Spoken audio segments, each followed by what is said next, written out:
আসসালামু আলাইকুম সবাইকে। আজকে আমি চিকেন রোস্ট রান্না করব, সেটাই রেসিপি শেয়ার করব সবার সাথে। তো চলেন শুরু করি।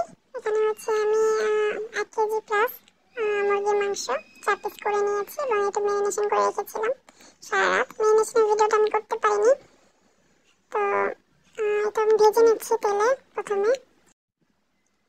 তো এখানে বাকি মশলার সাথে আমি অন্যান্য মশলা দিয়ে দিলাম, যেমন বাটা মশলা আর কিছু, তারপরে জয়ফল, জয়ত্রী, শাহি জিরা, বাদাম বাটা, তারপর সয়া সস, তারপর টক দই, সবকিছু দিয়ে মরিচের গুঁড়া সবকিছু দিয়ে আমি এটাকে মিক্স করে আলাদা করে রেখে দিচ্ছি।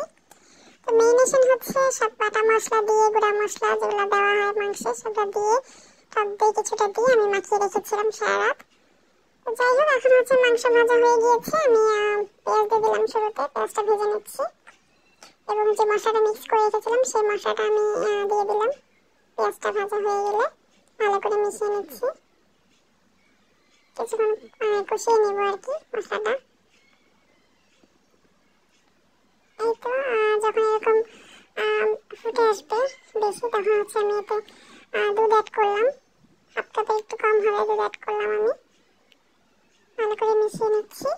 এখন আমি চিকেনগুলো দিয়ে দিচ্ছি। চিকেনগুলো আমি একটু বেশি ভেজেছি, কারণ আমার অনেক পছন্দ একটু পোড়া পোড়া ভাজা, এই জন্য।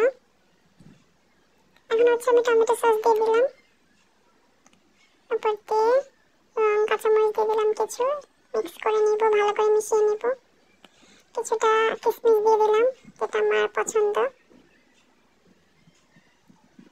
তারপর আমি কিছুটা চিনি দিয়ে দিচ্ছি শেষের দিকে।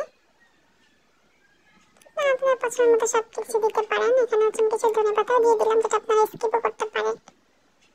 আমি আমার মতো করলাম আর কি, সহজভাবে দেখানোর চেষ্টা করলাম। কার কেমন লাগলো জানাতে পারেন। এখন আমি একটু গরম মশলা অ্যাড করে দিচ্ছি, কারণ রান্না আমার প্রায় হয়ে গেছে শেষের দিকে। খেতে কিন্তু অসাধারণ হয়েছিল, আপনারা চাইলে একবার ট্রাই করে দেখতে পারেন। আমার রান্না হয়ে গিয়েছে, আমি অনেকদিন পর রান্নাটা করলাম, তাই সবার সাথে শেয়ার করলাম। এখন আমি চুলাটাও বন্ধ করে দিয়েছি। এখন আমি সার্ভ করে নিব। এই তো আমার ফাইনাল লুক। কেমন হলো জানাবেন। আমার জন্মদিনের দিন আসলে অনেক কিছু রান্না করে আমি আলাদা আলাদা ভিডিও করেছি আপনাদের সাথে শেয়ার করার জন্য।